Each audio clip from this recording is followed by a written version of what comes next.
De filtres pour traiter l'air dans un bloc opératoire.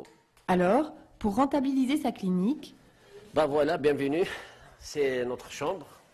le couple mise sur un accueil des patients carrément luxueux. Alors, est-ce que vous avez fait un choix volontaire de haut de gamme également en hôtellerie? Oui, effectivement, on a choisi le confort, surtout du patient. Il doit se sentir bien, les couleurs doivent être claires, tout doit être à sa place. Cadre accueillant, système d'alerte high-tech, autant d'arguments pour rendre la clinique attractive. C'est ça notre système appelé infirmière. Il est un peu compliqué, mais il est très efficace.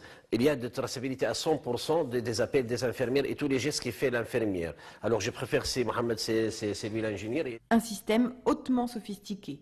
Il suffit juste d'appuyer sur un point et toute l'équipe de réanimation est équipée d'un pager qui pourront se mettre au lieu rapidement et sauver le patient. Autre chose, il y a une traçabilité, mais on peut savoir tous les passages des infirmières, les routines, c'est-à-dire les passages de nuit programmés, et on peut se contrôler si le patient il a été visité la nuit ou il n'a pas été visité la nuit.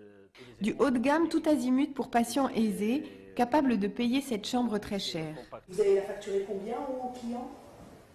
Ben, on n'est pas décidé encore, mais on doit être compétitif. Avec ses perspectives de rentabilité, le docteur Majd espère convaincre des non-médecins d'investir avec lui dès la publication de la loi. Le rêve, c'est très grand, donc absolument on a besoin d'avoir un associé non médical. Alors, quelles conséquences de l'arrivée d'investisseurs au capital des cliniques? Ce jour-là, nous nous invitons à Rabat, où se tient un symposium sur la santé. Vous aviez enterré le...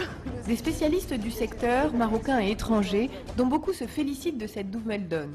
C'est une opportunité pour le Maroc de pouvoir élargir l'accès aux services.